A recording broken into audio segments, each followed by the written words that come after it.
Bismillahirrahmanirrahim.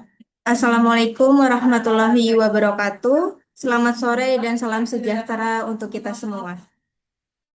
Puji syukur kita panjatkan kehadirat Tuhan Yang Maha Esa atas rahmat dan karunia-Nya karena kita semua dapat berkumpul bersama secara virtual dalam acara webinar kesehatan dengan judul Belajar Bareng Dietitian, membuat menu dan jadwal pemberian snack dan makan utama, booster menaikkan berat badan anak. Bapak, Ibu, dan rekan-rekan yang berbahagia, acara ini diselenggarakan sebagai edukasi bagi tenaga kesehatan, orang tua, dan masyarakat umum agar memahami pentingnya pemenuhan gizi anak serta cara menyusun menu dan jadwal makan yang tepat untuk membantu meningkatkan berat badan anak secara sehat dan seimbang. Kita tahu bahwa tumbuh kembang anak sangat dipengaruhi oleh asupan gizi yang seimbang. Namun, tidak sedikit orang tua yang menghadapi tantangan ketika berat badan anak ini sulit naik.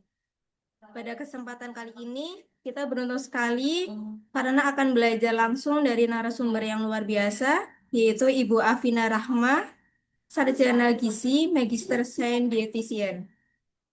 Untuk itu, mari kita ikuti kegiatan ini dengan antusias. Simak penjelasan dari narasumber kita dan jangan ragu untuk bertanya agar wawasan kita semakin luas.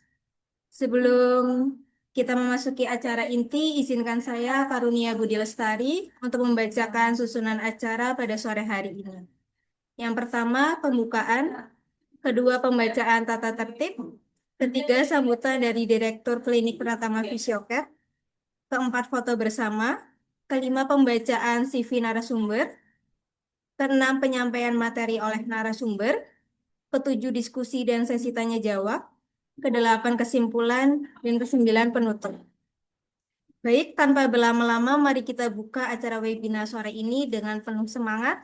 Semoga kegiatan ini menjadi membawa manfaat bagi kita semua.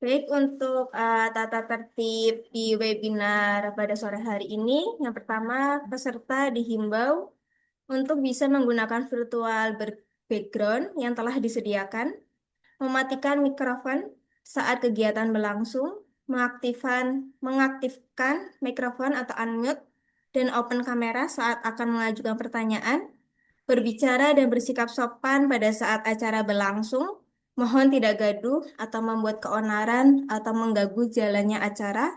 Peserta dapat mengajukan pertanyaan melalui raise hand atau menuliskan pada kolom komentar di chat room.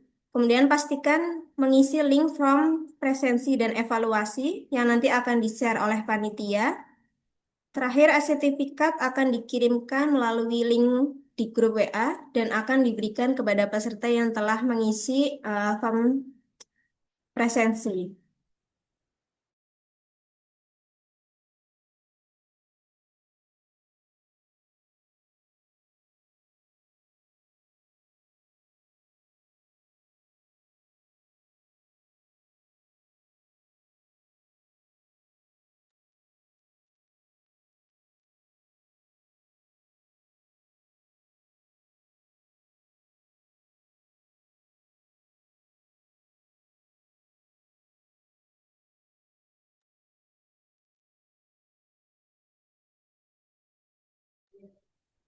Baik, Bapak, Ibu, dan rekan-rekan yang berbahagia, sebelum kita memasuki acara inti, mari kita dengarkan terlebih dahulu sambutan dari penyelenggara acara ini yang akan disampaikan oleh Direktur Klinik Pratama Fisiocare, yaitu Bapak Fahmi Hakam. Kepada yang terhormat, kami persilahkan. Baik, terima kasih Mbak Karunia. Suara saya sudah jelas sebelumnya, Mbak. Sudah, Pak.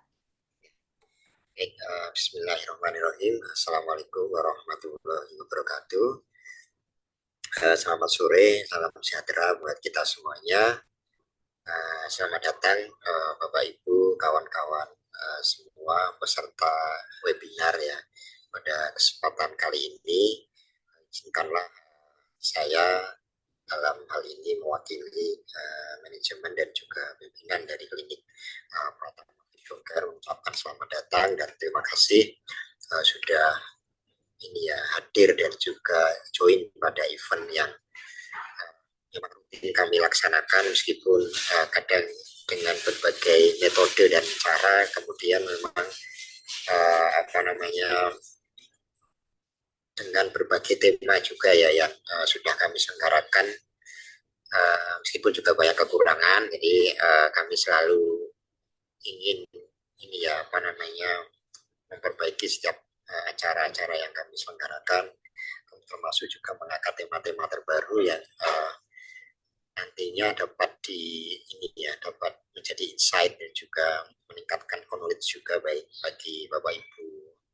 kesehatan, akademisi ataupun juga Bapak Ibu masyarakat awam yang ingin tahu tentang edukasi kesehatan.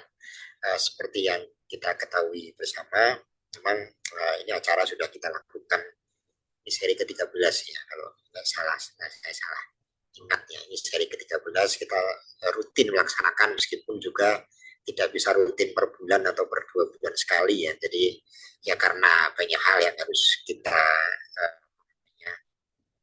sesuaikan sehingga Qadarullah memang tidak bisa rutin setiap waktu tertentu. Tapi kami mencoba untuk konsisten menyelenggarakan kegiatan edukasi yang pada sore hari ini kita mengangkat tema tentang ini ya apa namanya bagaimana belajar langsung dengan dietitian kami ya. Dan dalam hal ini Bu Afi sudah hadir ya. Bu Afi, selamat sore. Terima kasih. Bu Afi ini nanti akan sharing ya untuk bagaimana membuat menu dan juga jadwal pemberian ya makanan tambahan atau makanan utama untuk meningkatkan berat badan anak yang saya kira hampir semua orang tua yang punya balita atau anak kecil itu adalah problem utama ya sehari-hari ya. Bagaimana memastikan bahwa anak-anak itu mendapatkan asupan nutrisi yang seimbang, yang baik, dan juga pada kasus anak-anak tertentu kadang apa namanya juga punya problem bagaimana progres pertumbuhan atau berat badan mereka kadang tidak sesuai dengan apa namanya tidak sesuai dengan tahapan di usianya seperti itu. Nah ini yang nanti Bu Afi akan sharing secara langsung dan nanti Bapak Ibu mungkin bisa menanyakan langsung ke beliau karena beliau juga selain akademisi atau dosen, beliau juga ini ya praktisi yang juga praktek di tempat kami di Klinik Pratama Fisiocare. Nanti ya pastinya akan banyak insight yang nanti akan disampaikan beliau dan saya kira ini akan sangat bermanfaat juga bagi semua termasuk mungkin bagi tenaga kesehatan yang kadang juga perlu insight baru ya. Saya pun juga kadang ada beberapa hal yang tidak saya secara detail. Nah itu nanti juga akan jadi apa namanya upgrade knowledge juga buat kita semuanya. Kemudian kegiatan ini terselenggara atas support dari Klinik Pratama Fisiocare. Ini merupakan program kami yaitu karena kami merupakan FKTP ya, Fakultas Pelayanan Tingkat Pertama, kami punya program yaitu preventif promotif upaya kesehatan masyarakat yang salah satunya selain melakukan kegiatan secara langsung ke masyarakat, screening ataupun penjualan langsung ke masyarakat, kami juga melakukan kegiatan seperti ini, yaitu edukasi kesehatan yang dilakukan secara virtual seperti itu. Tentunya meskipun dilakukan secara virtual ini tidak mengurangi esensi dari apa yang nanti akan disampaikan oleh Bu Afi. Ya barangkali mungkin Bapak Ibu sore-sore pulang kerja sambil dengerin gitu kan. Saya kira itu apa namanya informasi yang nantinya akan cukup berbobot dan juga bermanfaat bagi Bapak Ibu sekalian. Mungkin sebelum saya mengakhiri sambutan, perlu juga kami sampaikan ya bahwa dalam minggu ini nanti akan ada uh, event edukasi kesehatan bersama Klinik Pratama Fisioker.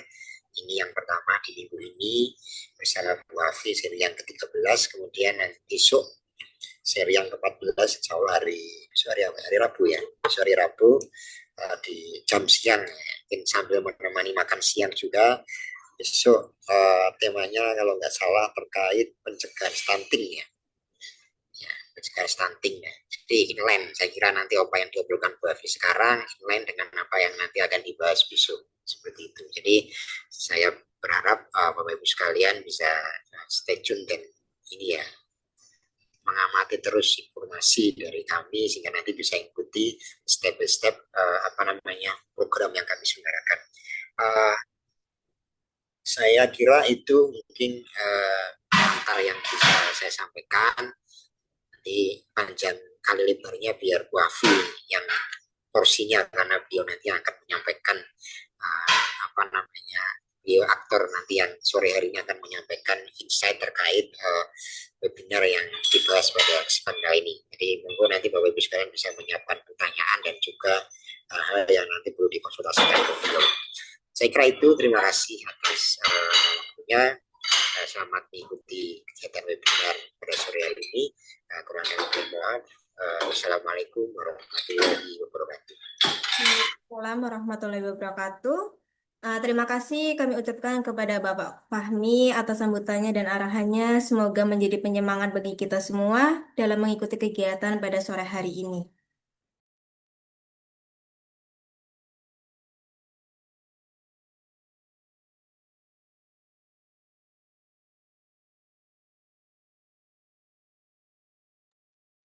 Sebelum kita mendengarkan materi yang akan disampaikan, izinkan saya untuk membacakan secara singkat CV dari narasumber kita pada sore hari ini.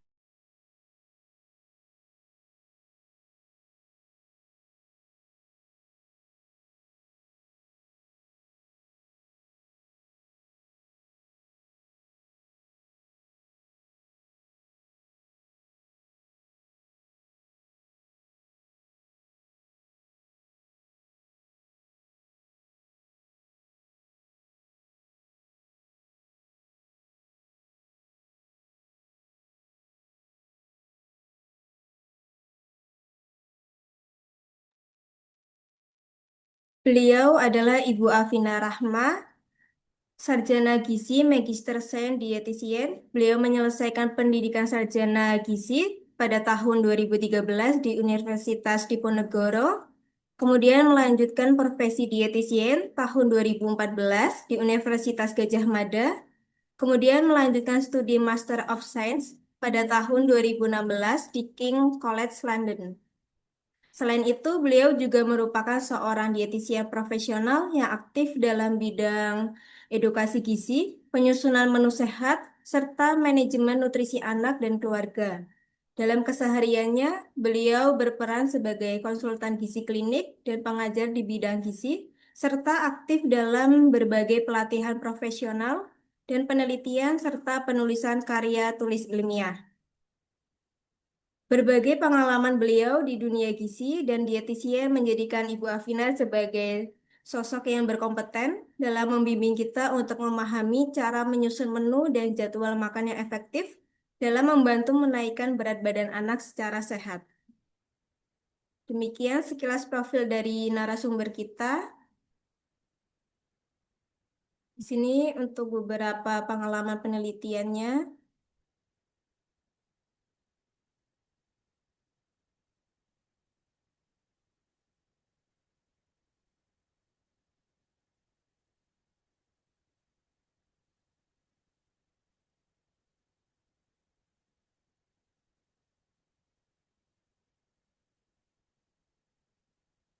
dan organi profesi atau ilmiahnya.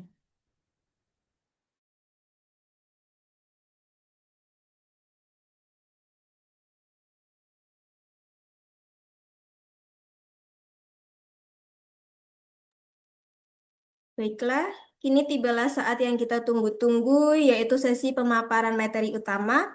Hadir bersama kita narasumber yang luar biasa, yaitu Ibu Afina Rahma, Sarjana Gizi, Magister Sains dan Dietitian. Pada kesempatan kali ini, beliau akan membagikan ilmu dan pengalaman dengan topik membuat menu dan jadwal pemberian snack dan makan utama, booster menaikkan berat badan anak. Untuk itu, kepada Ibu Afina, kami persilahkan. Baik, terima kasih banyak Mbak Karunia atas kesempatannya. Bismillahirrahmanirrahim. Assalamualaikum warahmatullahi wabarakatuh. Yang saya Waalaikumsalam hormati warahmatullahi Pak wabarakatuh. Fahmi selaku Direktur Klinik Pratama Fisiocare dan juga Mbak Karunia selaku moderator sekaligus MC pada acara sore hari ini. Dan juga Bapak Ibu yang sudah bergabung di ruang Zoom. Terima kasih sudah mengikuti acara pada sore hari ini dan semoga materi yang akan saya bagikan pada sore hari ini akan bermanfaat untuk Bapak Ibu semua. Saya izin share screen nggih untuk PPT-nya.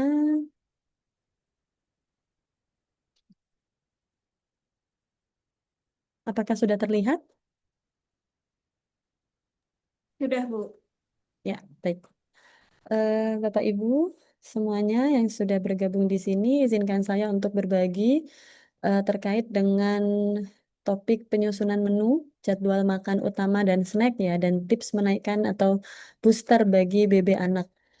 Jadi memang kita sebagai orang tua ya tadi Pak Fahmi sudah menyampaikan pasti eh, yang menjadi hot topic gitu ya yang kita pikirkan terus setiap hari tuh hari ini anak makan apa gitu ya hari ini harus masak apa besok harus masak apa terus belum lagi kalau misalkan sudah jadwal posyandu atau mendekati posyandu kita langsung panik mungkin ya takut kalau misalkan pas penimbangan anak BB-nya ternyata nggak naik gitu.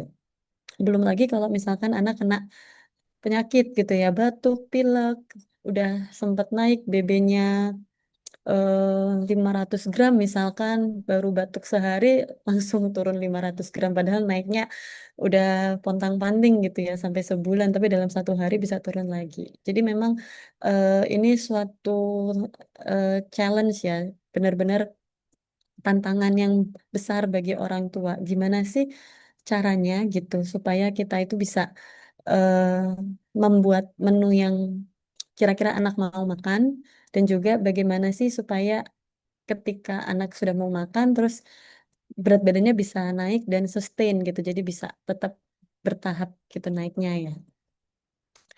Jadi untuk eh, makan anak gitu sebenarnya kita mengikuti dulu bagaimana usia anak itu tumbuh gitu karena setiap anak kan beda-beda kita tidak bisa eh, membuat menggeneralisir ya anak-anak itu makannya harus ini harus itu tapi harus disesuaikan dengan umurnya dulu karena umur itu yang akan menyesuaikan juga bagaimana jenis makan yang akan kita hidangkan yang akan kita siamkan dan itu yang akan bisa mereka terima gitu.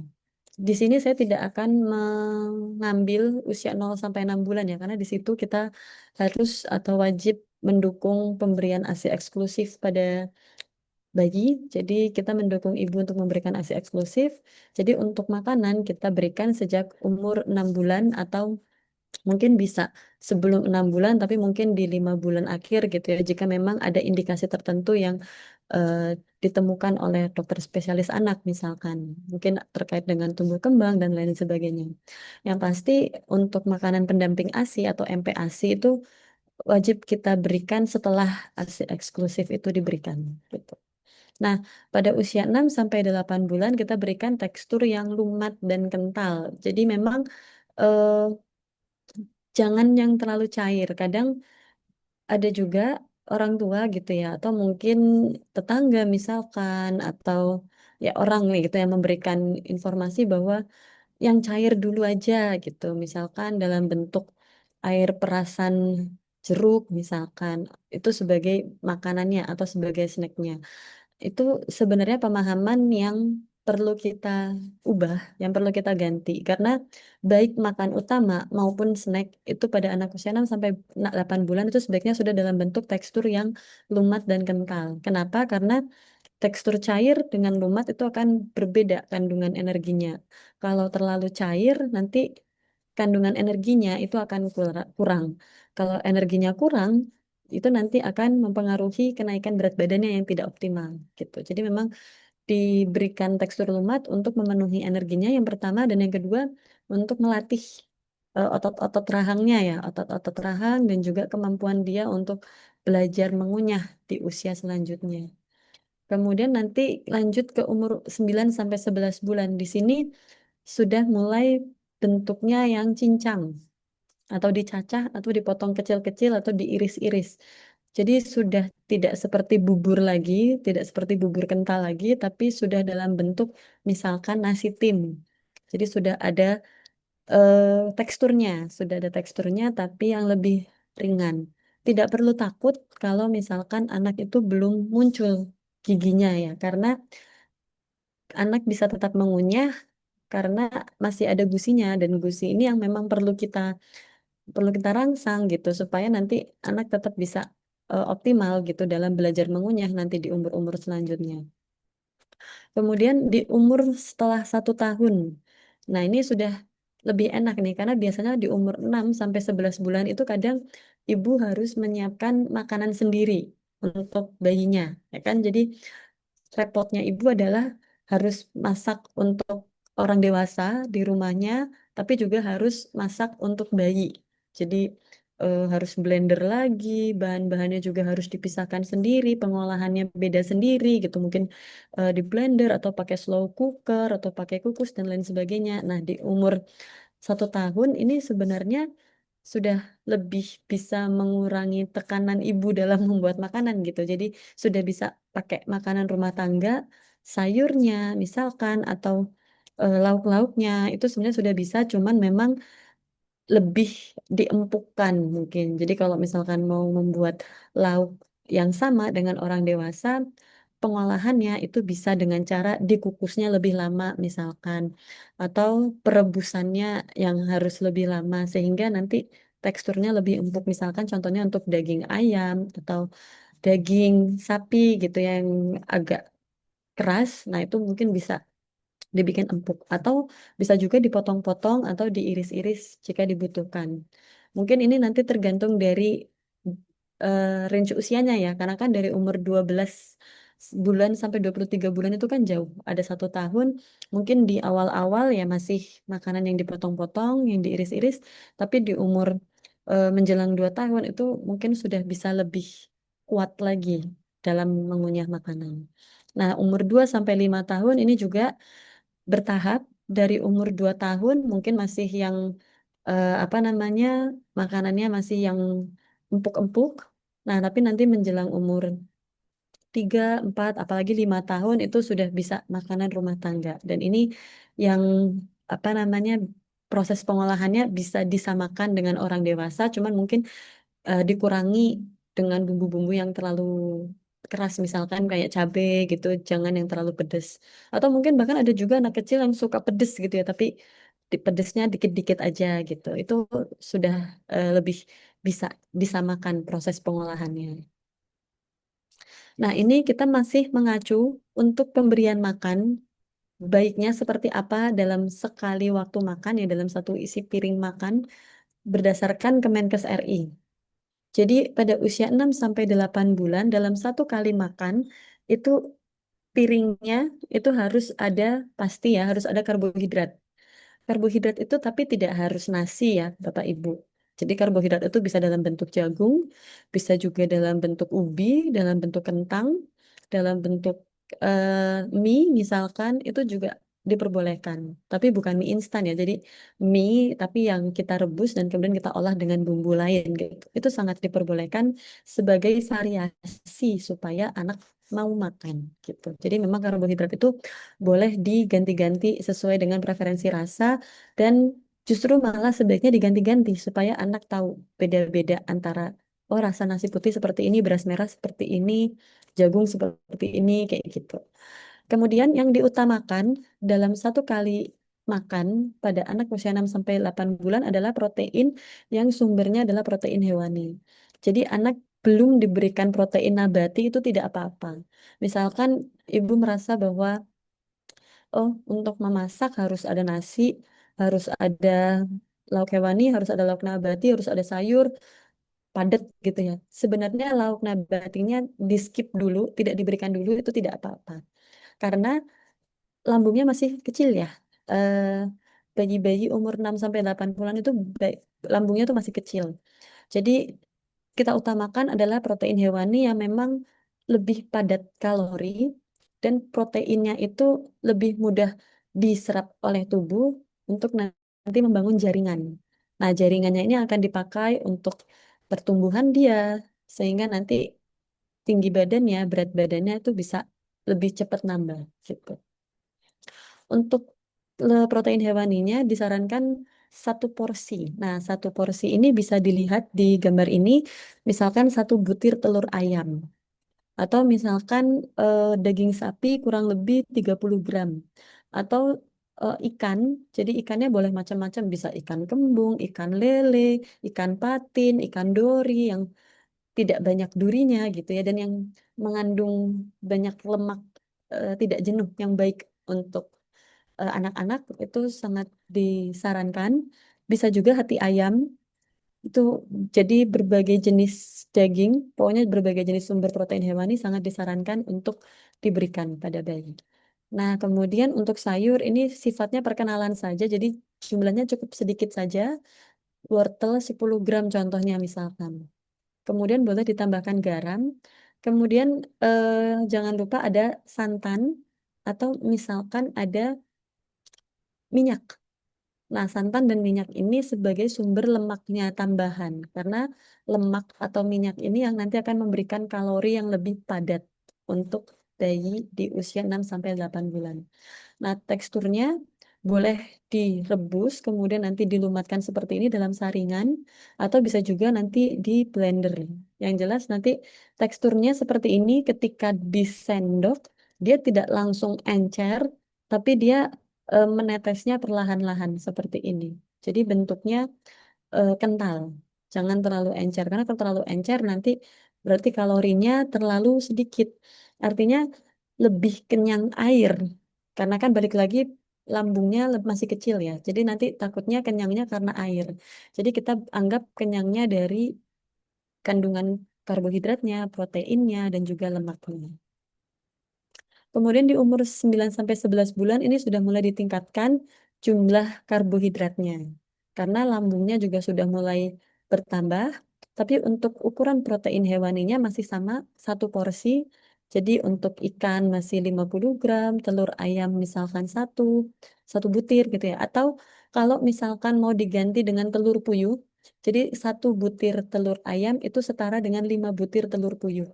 Jadi bukan dua, bukan tiga, tapi kalau misalkan mau mengganti dengan telur puyuh itu juga baik untuk sebagai protein hewani anak itu setaranya dengan 5 butir telur puyuh. Kemudian nanti untuk proses pengolahannya bisa dalam bentuk cincang, jadi diiris tipis-tipis atau ya digiling gitu. Misalkan kalau daging berarti pengolahannya dalam bentuk daging giling misalkan. Jadi teksturnya nanti seperti ini, nasinya nasi tim, kemudian sayurnya atau daging ayamnya itu dalam bentuk tekstur yang lebih mudah untuk dikunyah. Tapi untuk yang tekstur seperti ini mungkin menuju ke usia 11 bulan ya, 10 akhir menuju 11 bulan. Untuk yang 9 bulan kita pelan-pelan naikkan teksturnya dari yang bubur kental tadi yang lumat sampai ke sini kita naikkan pelan-pelan. Mungkin masih di blender dulu misalkan, tapi blendernya sebentar. Atau misalkan mungkin masih apa namanya menggunakan saringan, tapi nanti bagian-bagian yang agak gerenjel-gerenjel di dalam saringan itu juga kita masukkan ke dalam makanannya gitu. Kemudian kalau umur usia 1 sampai 12 bulan sampai 23 bulan ini sudah bisa diberikan nasi. Jadi bukan nasi tim lagi, bukan bubur lagi, tapi sudah diberikan nasi. Cuman memang kita bisa memilih jenis berasnya ya, beras yang lebih pulen. Atau ketika memasak, airnya juga jangan terlalu sedikit supaya tekstur nasinya yang empuk. Jadi anak lebih mudah untuk mengunyah. Kemudian nanti pemberian protein hewaninya juga sama, satu porsi. Dan sampai usia 12 sampai 23 bulan ini masih disarankan untuk menambahkan minyak atau santan.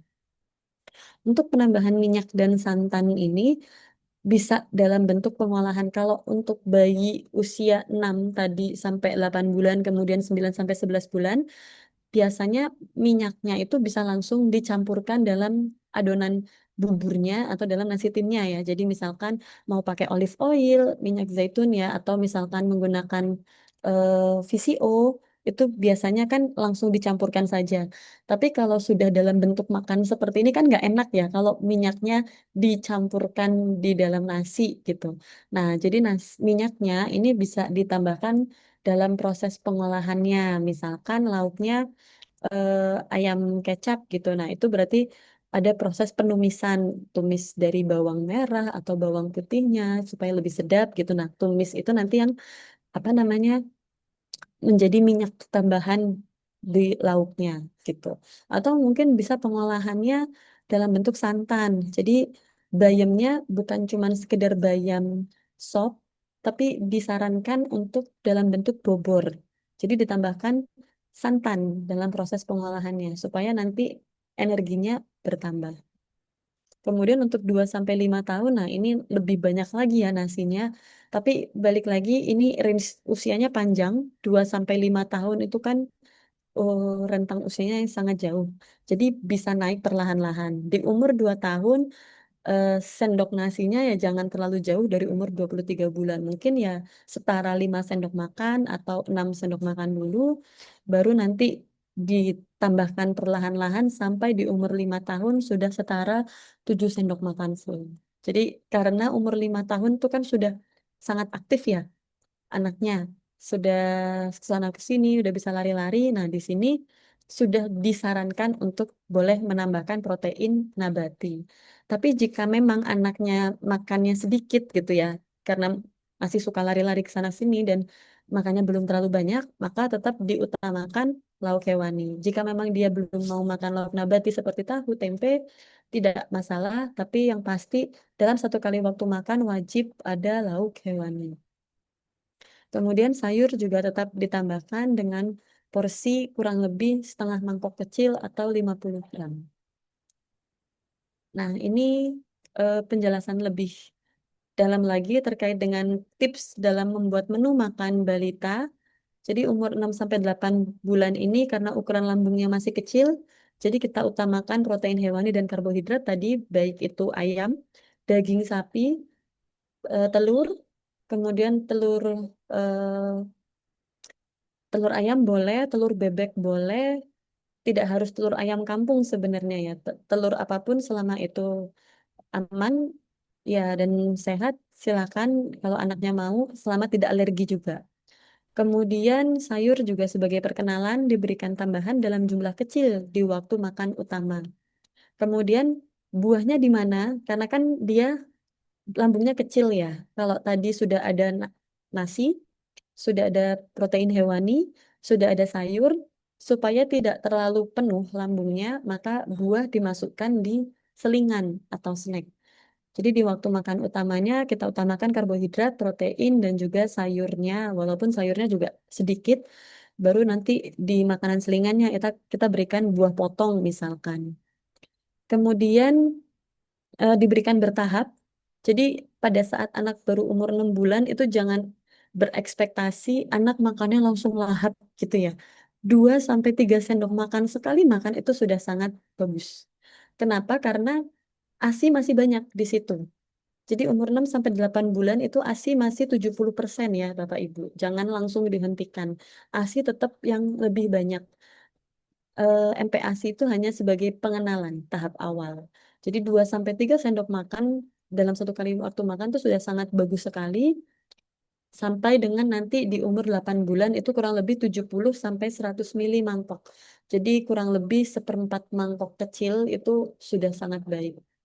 Kemudian untuk BB boosternya wajib menambahkan lemak atau santan dalam makanannya. Bisa minyak zaitun, minyak jagung, VCO atau santan. Itu wajib Bapak Ibu. Bisa dalam bentuk unsalted butter juga boleh. Jadi nanti dalam proses pengolahannya nanti bisa ditambahkan 1 sendok minyak gitu. Nanti tinggal dicampurkan saja dalam proses apa namanya dalam bumburnya. Itu supaya kalorinya bertambah. Karena kita tahu lemak itu kalorinya paling tinggi ya. Kalau tanpa lemak itu nanti kalorinya kurang dengan porsi makan yang cuma 2 sampai 3 sendok makan per 1 kali makan utama. Nah, contoh menunya bagaimana? Kalau misalkan kita memberikan anak makan untuk anak usia 6 sampai 8 bulan, misalkan contohnya bubur ikan kembung. Ikan kembung ini juga banyak tersedia di beberapa tempat ya, atau tidak harus ikan kembung sebenarnya bisa ikan lele, ikan patin, ikan dori, dan lain sebagainya. Kita bisa menggunakan beras, kemudian bisa ikan kembung kukus dengan ukurannya kira-kira 40 gram, wortel sedikit saja 10 gram, kemudian 1 sendok teh minyak zaitun, kemudian ditambahkan dengan air putih untuk nanti proses pemblenderannya. Mungkin air putih itu bisa ditambahkan sedikit-sedikit ya, pelan-pelan, disesuaikan dengan tekstur dari buburnya atau disesuaikan dengan tekstur makanannya. Jadi jangan langsung disor gitu ya kalau untuk air, tapi diberikan pelan-pelan sampai disesuaikan dengan tekstur yang lembut atau yang lumat itu seperti apa. Kemudian selain nasi bisa juga diberikan kentang. Nah, kentang itu berbeda dengan nasi. Kalau misalkan mau menggunakan kentang, maka ukurannya 2 kali lipat dari nasi, karena itu disesuaikan dengan kandungan zat gizinya. Jadi kalau misalkan nasi atau beras itu nanti 30 gram, maka kentang itu 60 gram atau 2 kali lipatnya. Kemudian telur ayam kampung satu itu setara dengan ikan kembung 40 gram. Gitu. Jadi ini kita sesuaikan atau ada penyetaraan antara kandungan protein hewani yang satu dengan yang lainnya, dengan sumber karbohidrat yang satu dengan yang lainnya. Kemudian untuk sayur bisa sama wortel atau nanti contohnya kalau tadi menggunakan minyak zaitun, ini kita bisa menggunakan unsalted butter. Kemudian selingannya bisa dalam bentuk buah-buahan. Jadi untuk mengenalkan rasa buah tidak perlu ditambahkan susu, tidak perlu ditambahkan apapun ya, langsung saja alpukat dihaluskan dengan sendok gitu ya sampai lumat. Pisang juga bisa dihaluskan atau apel, kalau apel kan agak keras. Jadi mungkin bisa dikukus dulu, baru habis itu dilembutkan dengan menggunakan sendok misalkan. Kemudian untuk usia 9 sampai 11 bulan. Masih sama seperti tadi deskripsinya ya. Seperti usia 6 sampai 8 bulan. Jadi diutamakan protein hewani dan karbohidrat. Kemudian porsi sayurnya bisa dinaikkan dari 10 gram ke 20 gram tadi digambar. Namun sifatnya juga masih pengenalan. Kalau memang masih mau 10 gram juga nggak apa-apa. Yang penting dikenalkan dengan rasa sayur dan boleh berganti-ganti jenis sayurnya. Kemudian buah juga sama, masih sebaiknya diberikan di waktu selingan atau snack supaya tidak terlalu kenyang di waktu makan utamanya. Kemudian jumlahnya naik, jadi eh, oh maaf ini saya salah ketik, harusnya mulai dari 100 mili ya, dari 100 mili sampai 125 mili untuk 1 kali makan. Kemudian sama juga dengan yang umur 6 sampai 8 bulan itu tetap harus ditambahkan dengan santan, minyak zaitun, minyak jagung atau VCO. Bisa juga misalkan jenis apa namanya lauknya itu dalam bentuk yang sudah dioseng gitu ya atau yang ditumis. Nah, itu minyaknya yang dipakai untuk menumis itu juga boleh. Contohnya misalkan ini, kita contoh makanannya adalah telur orak-arik. Telur orak-arik kan lebih lebih bertekstur ya dibandingkan dengan tadi bubur. Nah, telur orak-arik mungkin bisa ditambahkan dengan tumis bawang merah, bawang putih supaya ada rasanya gitu. Karena kalau misalkan tidak ada itu biasanya rasanya lebih hambar. Karena kan sama seperti orang dewasa ya kita kalau makan makanan tanpa ada bumbu pasti hambar. Jadi anak-anak tetap boleh diberikan bumbu-bumbu seperti bawang merah, bawang putih, kencur gitu. Termasuk bubur bayam. Jadi seperti sayur bayam ya, tapi bukan bening. Jadi dalam bentuk bubur, jadi ditambahkan apa namanya santan. Terus dalam bayamnya juga boleh ditambahkan kencur. Jadi biar ada rasa hangat-hangatnya. Jadi kita memainkan dari bumbu-bumbu supaya anak itu lebih senang gitu dengan rasa-rasa yang lebih variatif di lidahnya.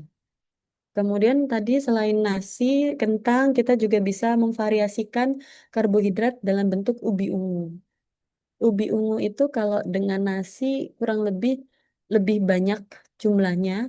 Jadi kalau nasi 45 gram, maka ubi ungu kurang lebih setara dengan 64 gram. Kemudian bisa juga nanti ditambahkan dengan hati ayam. Kemudian menggunakan misalkan sayurnya ganti jadi brokoli gitu ya. Jadi bukan hanya wortel aja atau bayam saja, tapi bisa juga diganti dengan brokoli atau yang jenis lainnya gitu. Nah, mungkin misalkan hati ayamnya mau ditumis dulu, misalkan supaya tidak terlalu amis, tumis boleh tidak hanya menggunakan minyak saja, tapi boleh juga ditumis dengan unsalted butter misalkan. Atau unsalted butternya ditaruh misalkan di nasi, misalkan jadi nasinya ditambahkan butter itu juga boleh. Atau misalkan ditambahkan di brokolinya itu juga boleh. Yang pasti harus ada tambahan lemak dan minyak untuk menambah kalori dari anak. Kemudian selingannya bisa pure pisang ditambah alpukat misalkan, atau pepaya potong, atau bubur kacang. Jadi kacang hijau, bubur kacang hijau itu tapi yang dihaluskan itu juga boleh. Diutamakan dalam bentuk bubur kacang hijaunya ya. Jadi bukan kuahnya saja, karena kalau kuahnya saja nanti kekenyangan, jadi diutamakan bubur kacang hijaunya. Kemudian untuk umur 12 sampai 23 bulan.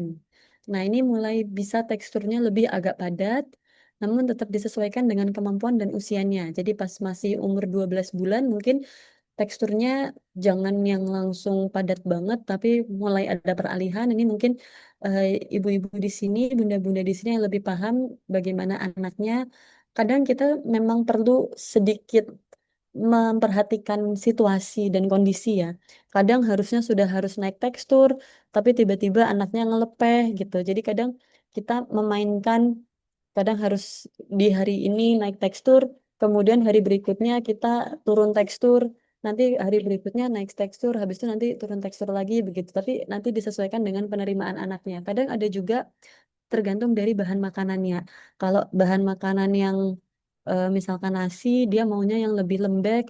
Tapi kalau misalkan dikasih yang ubi, dia mau yang lebih agak keras misalkan. Nah, itu nanti tiap anak beda-beda. Nanti harus diperhatikan juga yang pasti kita mulai mengenalkan makanan-makanan yang mulai padat mungkin bisa dari lauk pauknya misalkan. Jadi lauk pauknya sudah mulai yang dalam bentuk misalkan ayam tapi ayam yang dipotongnya lebih besar-besar kayak gitu atau telur berarti sudah yang telur dadar atau telur ceplok gitu bukan lagi telur orak-arik seperti itu.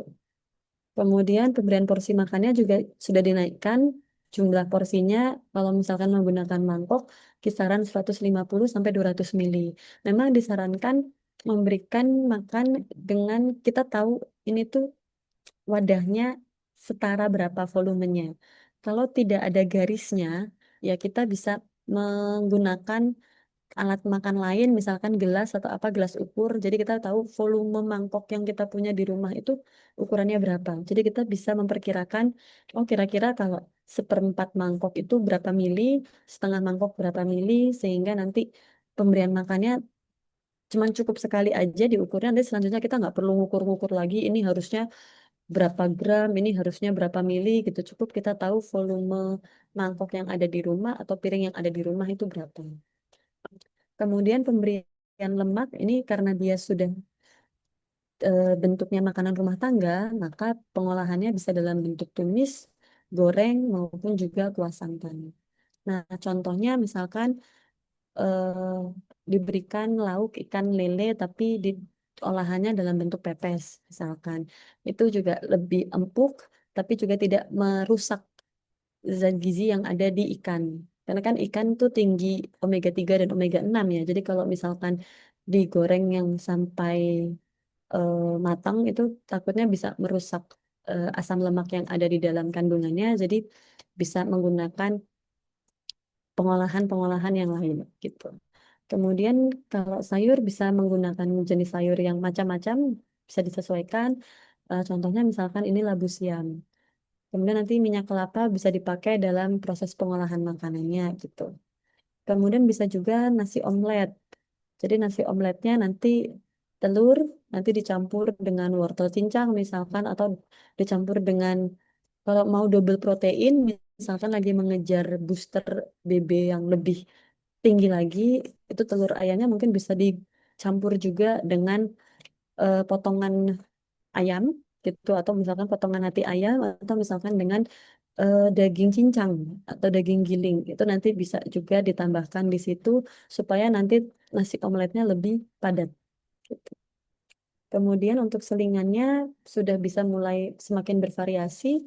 Ada bubur kacang merah misalkan atau puding santan dengan fla, bisa juga dengan pisang, potongan pepaya ataupun bubur kacang hijau yang sudah tidak terlalu halus gitu.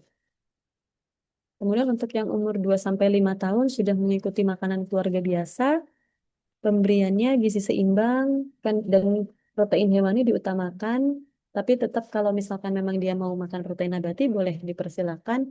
Cuman memang yang harus ada di setiap waktu makan adalah protein hewani dan protein nabati boleh untuk tidak diberikan jika memang anaknya sudah kenyang gitu daripada daripada dia tidak memakan protein hewaninya atau daripada protein hewaninya tidak habis, lebih baik protein nabatinya yang tidak dihabiskan. Kemudian sama tadi untuk BB booster juga menggunakan pengolahan yang jenisnya tumis, goreng, ataupun dengan kuah santan. Contohnya misalkan, nah ini karena dia makannya sudah eh, lebih dewasa ya, lebih bisa mengunyah bentuk-bentuk makanan yang lebih keras. Jadi kita bisa mulai memvariasikan jenis makanannya. Jadi bisa diberikan martabak misalkan, atau bisa membuat rolade gitu. Jadi nanti kalau martabak ya bisa membuat sendiri juga sebenarnya dengan menggunakan kulit lumpia, nanti dicampur dengan telur ayam. Nanti telur ayamnya ditambah dengan daging sapi atau daging giling. Kemudian kalau misalkan mau sayurnya terpisah ya sayurnya dipisah atau kalau mau dicampur mungkin bisa ditambahkan dengan potongan misalkan daun bawang gitu ya. Nanti habis itu dimasukkan itu campuran telurnya ke atas kulit lumpianya kemudian nanti ditutup. Itu nanti bisa sebagai salah satu lauk yang padat kalori dan juga padat protein. Jadi proteinnya double. Ada dapat telur ayam, dapat juga daging giling, atau misalkan mau boleh juga eh, ayam yang cincang. Gitu. Kemudian bisa juga kita menggunakan menu nasi rolade tempe daging. Jadi ini kalau misalkan pengen anaknya itu eh, mengonsumsi protein hewani sekaligus protein nabati, tapi supaya tidak terlalu padat ya. Kadang kan anak itu kalau dikasih di piring makanannya terlalu banyak, terus dia jadi nggak mau makan gitu karena kayaknya banyak gitu, terus jadi nggak habis makanannya. Nah, pengolahan makanan dalam bentuk martabak atau dalam bentuk rolade ini bisa memberikan makanan yang padat kalori, tapi bentuknya kecil.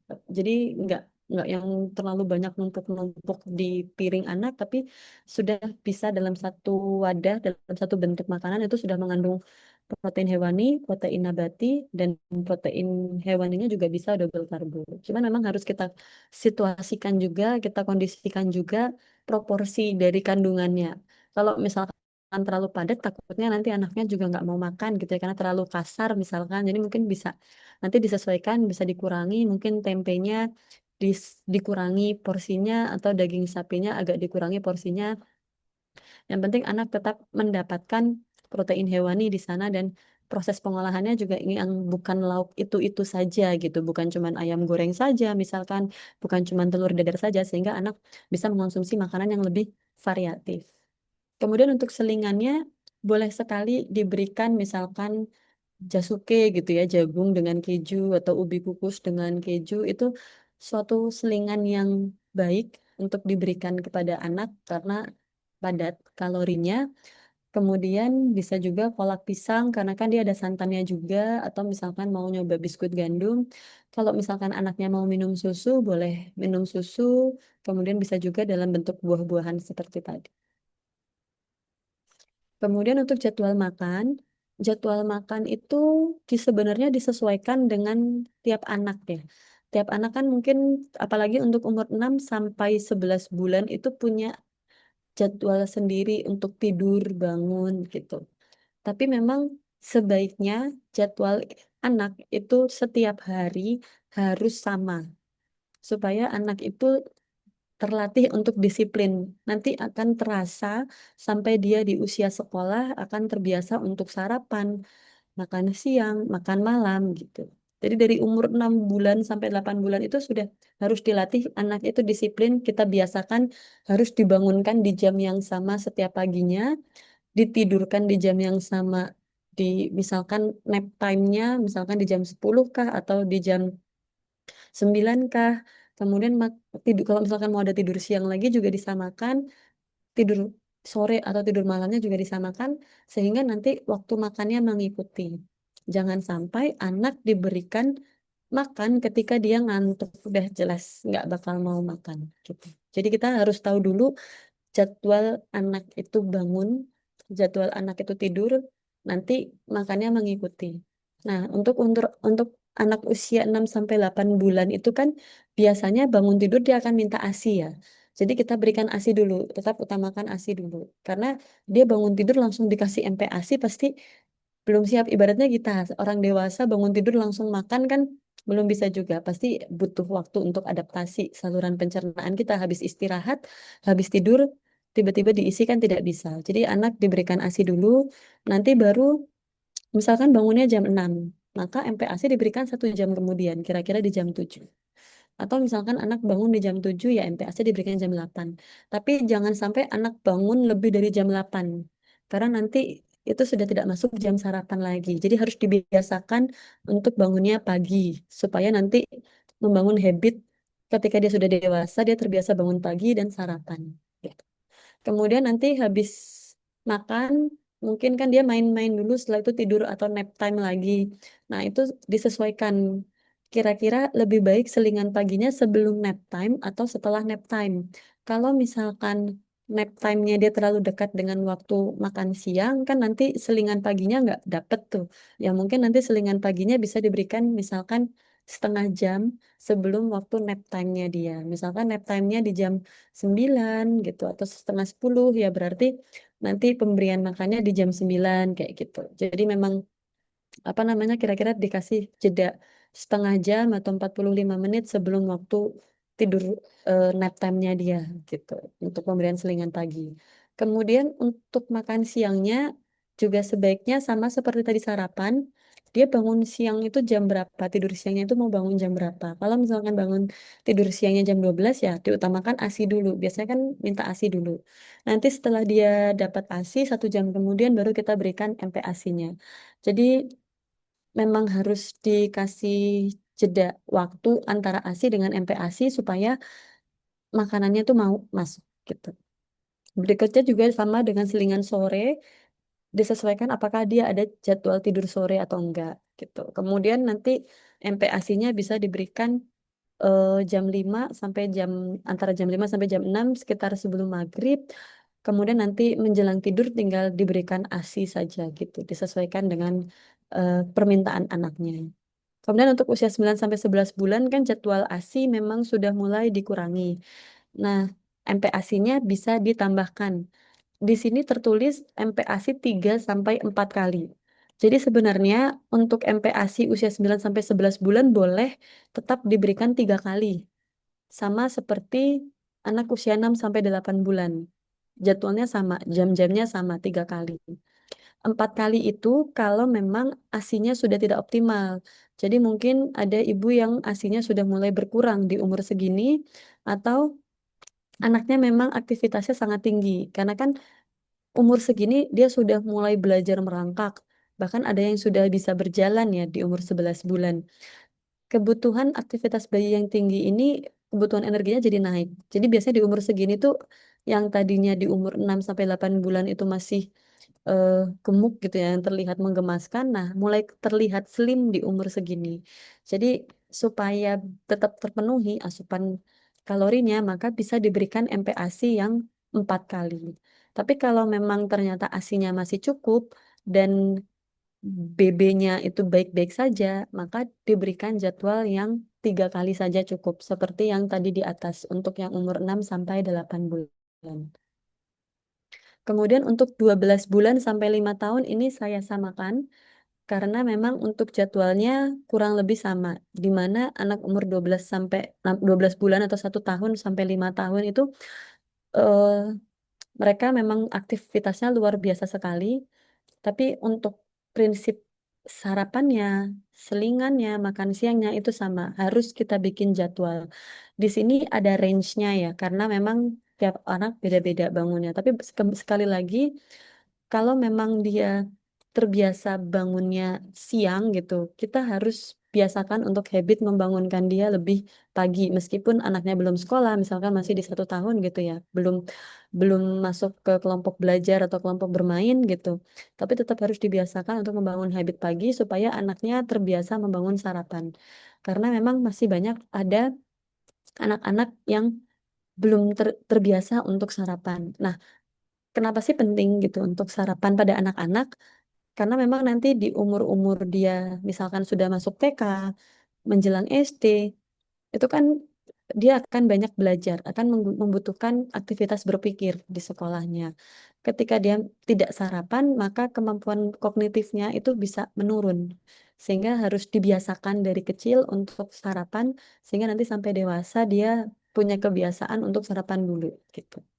Nanti di sini untuk waktunya selingan pagi biasanya kan pada saat dia istirahat habis main misalkan itu sudah bisa kita berikan selingan pagi yang padat kalori juga. Kemudian makan siang mungkin bisa diberikan sebelum dia tidur siang gitu atau eh, karena kan biasanya tidur siangnya mungkin sekitar jam 1, maka jam 12 sudah diberikan makan siang supaya dia nggak keburu ngantuk.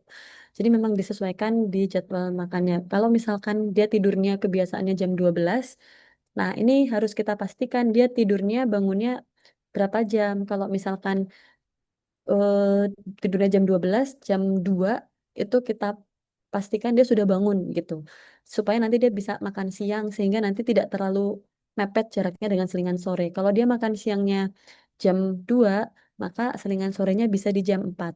Nanti makan malamnya bisa di jam 6 kayak gitu. Jadi kita berikan jeda kurang lebih 2 jam antar makan utama dengan selingan sehingga nanti anak itu bisa makannya teratur. Dan itu harus dibiasakan setiap hari. Kemudian untuk anak yang sedang mengejar BB, boleh ditambahkan selingan malam, yaitu berupa susu, gitu. Tapi kalau memang sedang tidak mengejar BB, eh, susu adalah opsional kalau memang dibutuhkan, atau mungkin hanya sesekali saja, tidak harus setiap hari. Itu saja mungkin dari saya. Jika ada informasi tambahan yang ingin ditanyakan atau ingin berkonsultasi gizi dengan saya, bisa langsung ke klinik Fisiocare yang ada di Purwokerto. Di sini saya praktik setiap hari Selasa dan Kamis jam 3 sampai dengan jam 6 sore. Kemudian ini poster layanannya. Jadi nanti silakan bisa googling lokasi tempat klinik Pratama Fisiocare di Purwokerto. Mungkin itu saja dari saya. Terima kasih. Kurang lebihnya mohon maaf. Wassalamualaikum warahmatullahi wabarakatuh. Saya kembalikan ke moderator. Baik. Waalaikumsalam warahmatullahi wabarakatuh. Terima kasih atas sebesar-besarnya kepada Bu Alvina yang sudah menjelaskan penyampaian materinya yang sangat-sangat menarik dan bermanfaat. Banyak sekali ilmu yang bisa kita pelajari bersama tentang cara menyusun menu dan jadwal makan anak untuk membantu menaikkan berat badan dengan cara yang sehat dan menyenangkan. Hadirin yang berbahagia, selanjutnya kita akan memasuki sesi diskusi dan tanya jawab. Untuk sesi pertanyaan, saya buka untuk satu termin dengan 2 pertanyaan. Silahkan apabila ingin ada yang ditanyakan bisa eh, on atau bisa di chat.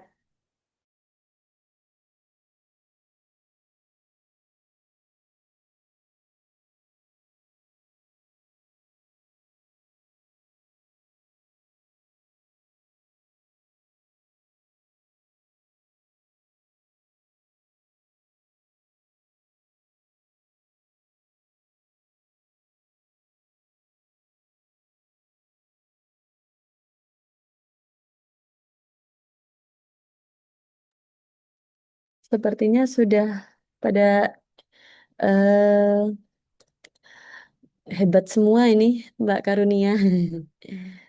Ya, sepertinya. Kalau begitu, saya yang bertanya, Silakan. boleh ya Bu ya? Oke, silakan Karena Mbak. ada beberapa bunda-bunda di sini juga yang kadang menanyakan. Jadi saya menyalurkan kepada Bu Afina. Kadang orang tua merasa cemas saat anaknya susah makan, lalu jadi kesannya memaksa Bu agar anak mau makan. Nah, sebenarnya bagaimana cara yang lebih tepat agar anak mau makan tanpa paksaan, tapi tetap bisa menaikkan berat badannya, begitu Bu. Ya, baik. Ini memang eh, challenge paling besar ya. Kalau misalkan anak itu mau makan itu suka lari-lari dulu ke sana sini. Terus sudah berhasil didudukin, terus dia nyelimur lagi kemana gitu ya. Jadi sebenarnya kita lihat moodnya anak sih ya. Jangan sampai kita kelewat masa atau waktu pas anak itu eh, lagi santai gitu atau lagi moodnya lagi enak.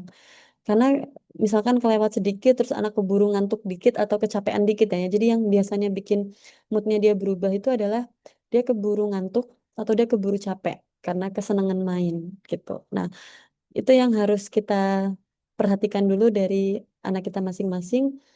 Kalau misalkan dia sudah main, misalkan sudah main 30 menit gitu atau 40 menit, oh ini kayaknya dia udah mulai lapar nih gitu. Nah, itu mulai kita tawarkan untuk makan.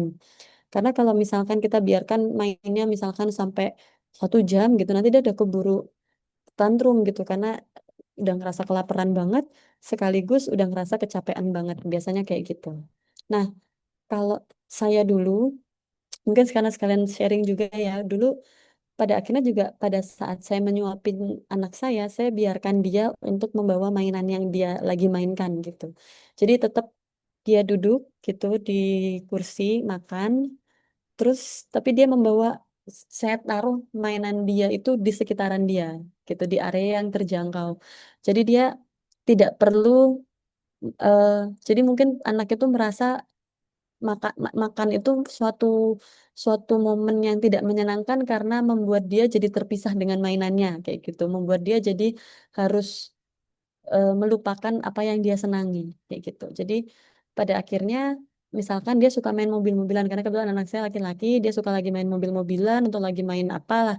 Ya saya berikan mobil-mobilan itu daripada dia main HP atau nonton TV gitu ya. Jadi mobil-mobilannya dikasih dan itu ditaruh di sekitar dia. Jadi dia bisa mengganti mainannya dengan eh, apapun yang dia mau. Jadi kalau dia udah bosen, dia bisa tinggal ganti dengan mainan yang lain dan itu sambil makan gitu. Itu lumayan bisa membantu sih, terutama di umur-umur di atas 1 tahun ya. Kalau di umur bulanan itu biasanya tidak harus dikasih mainan sih, sekedar dikasih botol atau kunci dan lain-lain tuh biasanya dia udah mau masih mau anteng duduk. Tapi kalau udah bisa jalan di atas 1 tahun itu yang biasanya lebih repot. Nah itu biasanya saya kasih bola, misalkan bola dia taruh di atas meja makan pun saya izinkan gitu. Yang penting dia tetap mau ada di satu tempat itu sambil makan. Mungkin itu, Mbak. Ya, baik. Terima kasih Bu untuk jawabannya. Mungkin satu kali lagi ya Bu. Ya, silakan, Mbak. Kadang orang tua merasa sudah berusaha sebaik mungkin, tapi berat badan anak tetap belum naik. Kapan sebenarnya orang tua perlu berkonsultasi langsung dengan dietitian agar bisa dapat panduan yang lebih tepatnya, Bu? Oke. Jadi sebenarnya kita perlu melihat tanda yang dianggap ya anak itu sudah mulai ibaratnya danger gitu ya, di danger zone atau sudah mulai warning gitu.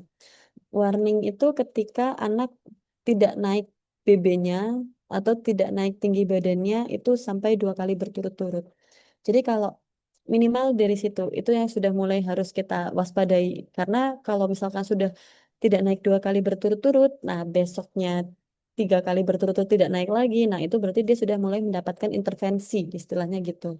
Kalau baru sekali, kalau baru sekali itu masih banyak faktor yang berpengaruh. Misalkan nih, kan biasanya kalau penimbangan atau pengukuran itu kan kita lakukan selalu di waktu yang sama. Misalkan di hari Sabtu minggu pertama setiap bulan misalkan, atau di tanggal berapa setiap bulan kayak gitu.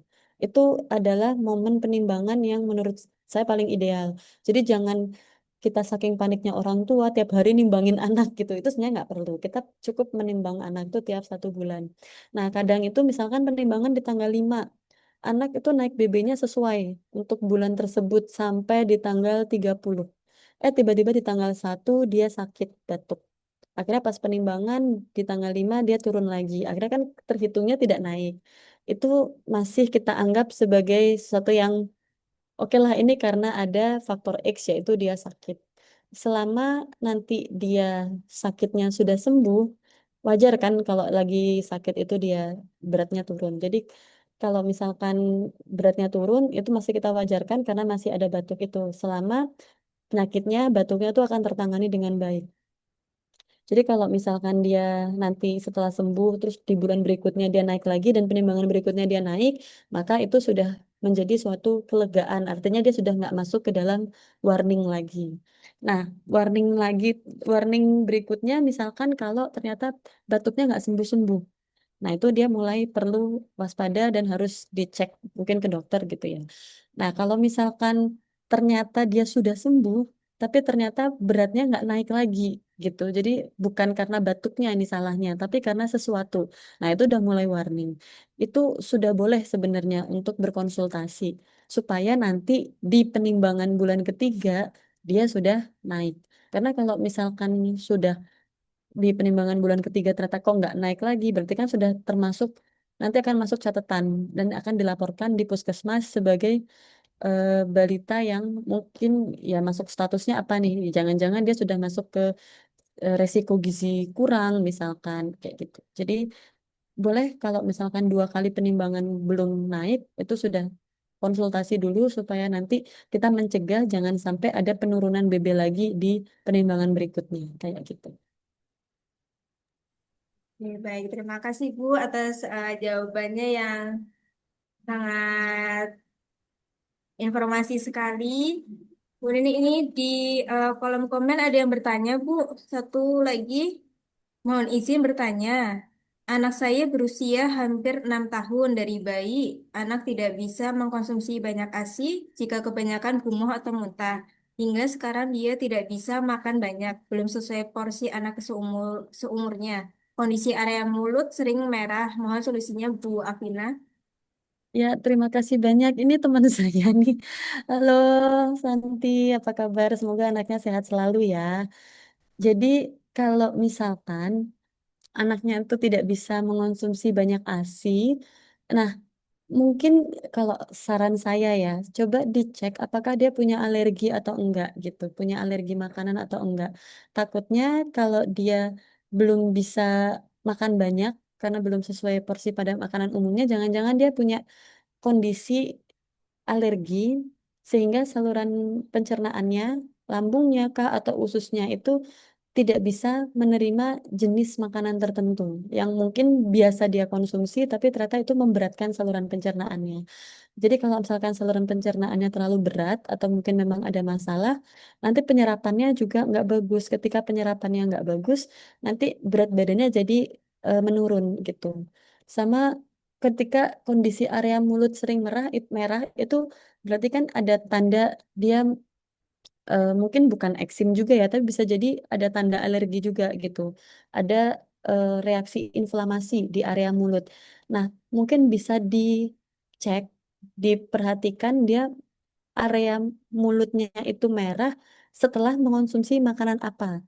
Biasanya kan yang pencetus itu telur misalkan, atau kacang-kacangan.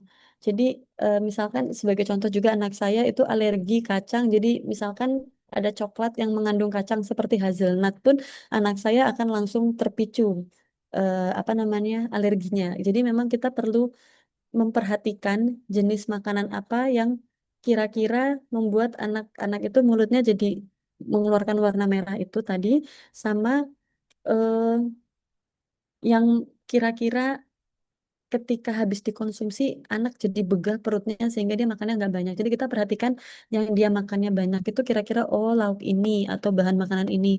Oh dia makannya sedikit itu makanannya yang seperti ini. Jangan-jangan dia terlalu sensitif dengan bahan makanan tersebut kayak gitu. Semoga bisa menjawab ya. Kayaknya kalau seperti itu mungkin perlu cek alergi sepertinya gitu. Oke, baik, terima kasih Bu Vina atas jawabannya. Kemudian untuk sesi tanya jawab sudah saya tutup, ya. Terima kasih kepada seluruh peserta yang telah mengikuti webinar pada hari ini dan juga terima kasih kepada Bu Alvina yang sudah menyampaikan materinya dan sudah menjawab pertanyaan-pertanyaan dengan sangat-sangat informasi.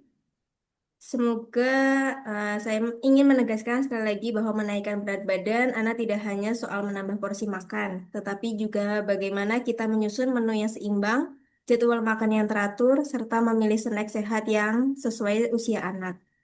Disinilah peran dietitian menjadi sangat penting, yaitu untuk membantu orang tua menyusun rencana makan yang tepat, memantau pertumbuhan anak, dan memberikan edukasi gizi yang praktis serta mudah diterapkan di rumah. Semoga ilmu yang dibagikan hari ini bermanfaat dan dapat membantu kita semua dalam mendukung tumbuh kembang anak Indonesia yang sehat dan bergizi seimbang. Terima kasih dan salam sehat selalu. Kemudian apabila ada masalah tentang gizi atau ingin konsultasi, bisa silahkan ke Klinik Pratama Fisiocare. Bu Afina praktek setiap hari Selasa dan Kamis, setiap jam 3 sampai jam 6 sore. Apabila ingin reservasi, bisa mengunjungi mungkin platform sosial media klinik di Instagram atau di nomor WA.